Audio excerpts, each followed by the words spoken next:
येथे चालू असलेल्या कृषी महोत्सवामध्ये शेतकऱ्याच्या अनेक प्रश्नावर चर्चा करण्यासाठी आज आपल्यासोबत स्वाभिमानी शेतकरी संघटनेचे यवतमाळ जिल्हा अध्यक्ष माननीय श्री मनीष भाऊ जाधव आहेत. त्याने शेतकऱ्याच्या विविध समस्या आणि कृषी महोत्सवाचा शेतकऱ्यांना काय फायदा होईल याविषयी काय सांगतो.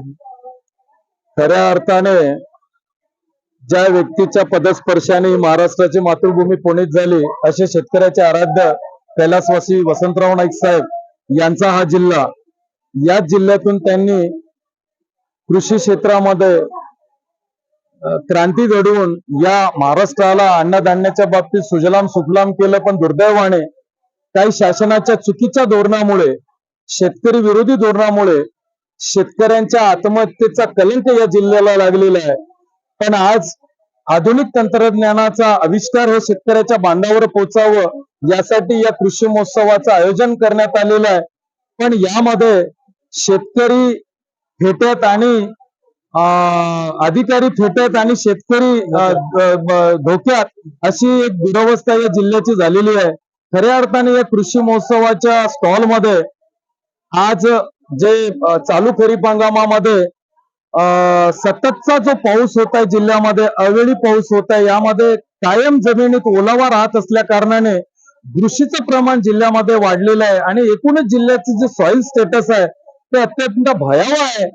पुढच्या कालखंडामध्ये शेती नापिकीकडे वळलेली आहे आणि दिवसेंदिवस शेतीमधलं सेंद्रिय कर्ब कमी होत असल्याने जिल्ह्यातील कृषी उत्पादकता घटलेली आहे. हे मोठ्या चिंतेचा विषय आहे आणि खऱ्या अर्थानं माती परीक्षणाचाही अभाव या जिल्ह्यामध्ये आहे. माती परीक्षणामध्ये हा जिल्हा खूप माघारलेला आहे. मागच्या हंगामामध्ये सोयाबीन पिकाचे मरकुजमुळे मोठ्या प्रमाणात नुकसान झालं. त्याच्यावर मंथन व्हायला पाहिजे. शेतकऱ्याला त्याविषयी पण मार्गदर्शन करणं कृषी विभागाकडून आवश्यक आहे. निश्चितच काय झालंय, चालू खरीप हंगाम 2023-24 मध्ये एकूण यवतमाळ जिल्ह्याची लागवड क्षमता ही 9.25 लाख हेक्टरवर आहे आणि त्यापैकी 4 लाख हेक्टरवर हे सोयाबीन असतं. या वर्षीच्या चालू खरीप हंगामामध्ये जवळपास 2.5 लाख हेक्टरवर शेंगा परिपक्व होण्याच्या अवस्थेमध्ये मुळकूच आणि या बुरशीच्या रोगामुळे मोठ्या प्रमाणामध्ये जिल्ह्यामध्ये नुकसान होऊन सोयाबीन उत्पादक शेतकऱ्यांचं आर्थिक कंबरडं मोडलं. तो आर्थिक दृष्ट्या उद्ध्वस्त झाला. लागवड खर्च सुद्धा त्याला काढता आलेला नाही. त्यामुळे पुढच्या कालखंडात आता चालू रब्बी हंगामामध्ये जवळपास 70 ते 80 हजार हेक्टरवर हरभरा या पिकावर या मुळकूज रोगामुळे आणि बुरशीमुळे हे संपूर्ण जे पीक आहे तो नष्ट होण्याच्या आणि उद्ध्वस्त होण्याच्या मार्गावर आहे आणि याच्यासाठी जमिनीच्या संदर्भात पण तोच प्रॉब्लेम आहे. नक्की निश्चितच माझं तर असं मत आहे की यावेळेस योगायोगाने यवतमाळ जिल्ह्याचे जे आदरणीय संजय भाऊ राठोडे यांच्याकडे पालकमंत्र्यासह मृद संधारणाचं खातं आलेलं आहे. यवतमाळ जिल्ह्यामध्ये काळी जमिनी जास्त आहेत आणि काळी जमिनीची उत्पादकता ही हलक्या जमिनीपेक्षा कमी झालेली आहे. त्याच्यासाठी चिबाड आणि चोपण जमिनीचा विकास व्हायला पाहिजे. यासाठी राज्य शासनाने चिबाड जमिनीचा विकास करून त्याची उत्पादकता कशी वाढेल यासाठी शासन स्तरावर प्रयत्न होणे हे आता ज्वलंत विषय आहे तो काळ्या जमिनीचा. कृषी विभागाने शेतकऱ्यांना जिल्ह्याच्या ठिकाणी बोलवण्यापेक्षा शेतकऱ्याच्या बांधावर जाऊन काही प्रयोग राबवले त्याचा काय फायदा होईल. मला वाटते अभावामध्ये जगणाऱ्या शेतकऱ्यांना होत असलेल्या आत्महत्या पाहता जिल्ह्यातील कृषी विभागाची क्रयशक्ती वाढायला पाहिजे, त्याची परिणामकारकता मिळायला पाहिजे, शेतकऱ्याच्या बांधावर जाऊन त्या तंत्रज्ञानाचा फायदा व्हायला पाहिजे. आज एक गोष्ट आपल्याला पाहायला मिळते की वेगवेगळ्या कापसाच्या बियाण्यामध्ये ज्या कंपन्या आहेत त्यांचे जे मुलं फील्डवर काम करतात MR म्हणून, ते मुलं शेतकऱ्यांना मार्गदर्शन करतात. पण दुर्दैवाने कृषी विभागाचे अधिकारी कुठेही शेतकऱ्याच्या बांधावर दिसत नाही. हे मोठं दुर्दैव आहे. अशा कृषी महोत्सवाच्या माध्यमातून शेतकऱ्यांना आधुनिक तंत्रज्ञानाला आत्मसात करता येतो. या तंत्रज्ञानाचा फायदा त्यांनी आपल्या व्यक्तिगत लागवड क्षेत्रावर करून घ्यावं. आणि जगामध्ये जेनेटिक मॉडिफाईड मोठ्या प्रमाणात चालू आहे, परंतु आपल्या सरकारने अद्यापर्यंत शेतकऱ्यांना त्या बियाण्याची मान्यता दिली नाही. यानुसार काय सांगू. खऱ्या अर्थानं बियाण्याचं स्वातंत्र्य हिरावून या कृषी प्रधान देशामध्ये शेतकऱ्यांच्या पायामध्ये बेडी घालण्याचं काम या केंद्र शासनाच्या या धोरणानं झालेलं आहे. काही मुठभर लोकांच्या समाधानासाठी पर्यावरणवादी संघटनेनं GM टेक्नॉलॉजीला विरोध केलेला आहे. एकीकडे आपण देशाच्या उपयोगितामध्ये फूड ऑइल जो आपल्या खाद्यतेलामध्ये देशाची उपयोगिता आपल्या सीड ऑइलवर केवळ 22% करतो आणि 82% आपण जगाच्या पाठीवरून ते खाद्यतेल आयात करतो. त्यामध्ये आपण इंडोनेशिया असेल, मलेशिया असेल, इथून जीएम सीडचा आपण ऑइल आयात करतो. पण दुर्दैवाने या देशाच्या शेतकऱ्याला आपण जीएम टेक्नॉलॉजीचं सीड, जीएमचं सीड आपण उपलब्ध करून देत नाही. हे खरं खूप मोठी शोकांतिका आहे. आज जर आपल्याला शेतकऱ्याच्या आत्महत्या मोठ्या प्रमाणात यवतमाळ जिल्ह्यातील शेतकऱ्यांच्या माती बोगस बियाणं आणि खत मारल्या जातं. ही एक मोठी समस्या शेतकरी आपली आहे. कृषी विभागाचं पण याच्याकडे तुम्ही बरोबर मला वाटतं यासाठी कृषी विभागाची भूमिका फार जबाबदार आहे. कृषी विभागाचे पथक हे कुचकामी ठरलेले आहेत आणि बोगस बियाणं आणि बोगस खत हे या जिल्ह्याचा फार मोठा इश्यू आहे. यावर राज्य शासनानं कठोर पावलं उचलून जे कोणी असा बोगस बियाणं आणि बोगस रासायनिक खते शेतकऱ्याच्या माती मारण्याचा प्रयत्न करत असेल त्यासाठी चांगल्यापैकी कठोर कायदा त्यांनी अस्तित्वात आणावा, जेणेकरून शेतकऱ्यांची फसवणूक यामध्ये त्यांना टाळता येईल. जादा दराने खताची विक्री पण शेतकऱ्याला होते. अनेक शेतकऱ्याच्या आमच्याकडे अशा प्रकारे तक्रारी येतात. मार्केटमध्ये सरकारी भावापेक्षा आम्हाला जास्त दराने खताची विक्री होते. नाही, नक्कीच ते कृत्रिम खताचा तुटवडा निर्माण करून 2 पैसे अधिकच्या शेतकऱ्याकडून त्यावर घेतात. काही त्याच्यामध्ये इतर खतांचे सुद्धा विक्री त्यामध्ये ते कृषी केंद्राच्या माध्यमातून होत असते.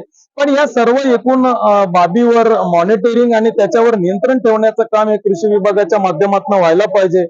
आणि अशा कृषी महोत्सवासोबतच त्यांनी त्यांची क्रयशक्ती, नियंत्रण आणि कृषी क्षेत्रामध्ये काम करत असलेला शेवटचा घटक याचा प्रत्यक्षात फायदा शेतकऱ्यांच्या बांधावरून व्हायला पाहिजे.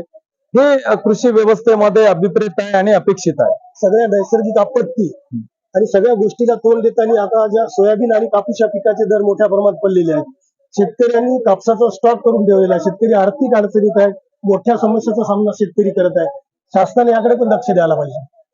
खऱ्या अर्थानं केंद्र शासनानं निर्यात बंदी करून शेतकऱ्याला आर्थिकदृष्ट्या उद्ध्वस्त करण्याचं काम आणि पाप या केंद्र शासनानं केलेलं आहे.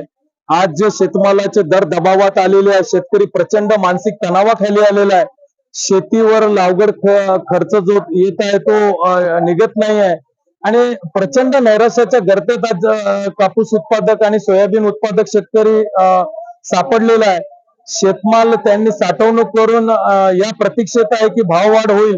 पण मला वाटतं की केंद्र शासनाने यामध्ये हस्तक्षेप करून शेतीलाच त्यांनी बंधनमुक्त करून हे जे वायदे बाजार वगैरे आहे याच्यावरची बंदी उठवून, स्टॉक लिमिटवरची बंदी उठवून शेतकऱ्यांना सन्मानानं ताटमानेनं कसं जगता येईल आणि आयात निर्यातीच्या बाबतीत वाणिज्य मंत्रालयाचं धोरण अत्यंत चुकीचं आहे, शेतकरी विरोधी आहे.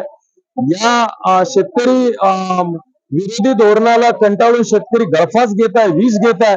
मी आपल्या माध्यमातून केंद्र शासनाकडे मागणी करेल की वाणिज्य मंत्रालयाच्या चुकीच्या धोरणामुळे शेतकरी बळी पडत आहे आणि आयात आणि निर्यातीचं धोरण हे अत्यंत चुकीचं आहे. केंद्र शासनाने याच्यामधला हस्तक्षेप काढून घ्यावं आणि शेतमालाला कशा पद्धतीने भाव देता येईल, शेतमालाला कसं बाजारभाव देता येईल याच्यासाठी नवीन पॉलिसी त्यांनी इंट्रोड्यूस करायला पाहिजे.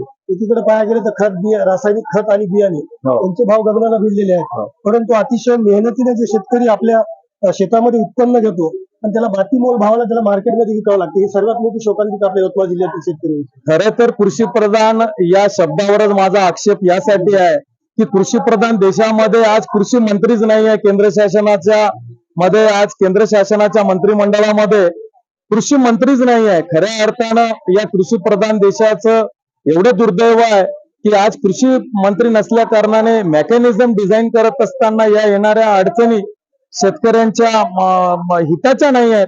त्यामुळे सगळा जो अधिकार आहे तो केंद्र शासनाकडे वर्ग आहे. शेतीच्या संबंधाने खूप कमी अधिकार राज्य शासनाकडे आहे. त्याच्यामुळे केंद्र शासनाचा राज्यातल्या शेतकऱ्याकडे अक्षम्य दुर्लक्ष होत आहे. शेतकऱ्याच्या दुरावस्थेला केंद्र शासनाची भूमिका फार मोठी जबाबदार आहे. एकंदरीतच जर पाहायला गेलं कृषी विभागाने किती मोठ्या प्रकारचे मेळावे जरी राबवले तरी त्याला शेतकऱ्याचा काही फायदा होणार नाही. जोपर्यंत कृषी विभाग थेट शेतकऱ्याच्या बांधावर आणि दलालमुक्त शेतीच्या माध्यमातून शेतकऱ्यांना जीवनदान देण्याचा प्रयत्न करेल येणाऱ्या काळात तरच महाराष्ट्रातील शेतकरी टिकेल अन्यथा शेतकरी नावाचा एक प्राणी होता अशा प्रकारचा एखादा अभ्यासक्रमात धडा सुद्धा येऊ शकतो. मराठी 9 न्यूज साठी सचिन उबाळे, यवतमाळ. आवाज जनसामान्याचा मराठी 9 न्यूज. महाराष्ट्रातील ताज्या व ठळक बातम्या पाहण्यासाठी आजच आमच्या चॅनलला सबस्क्राईब करा.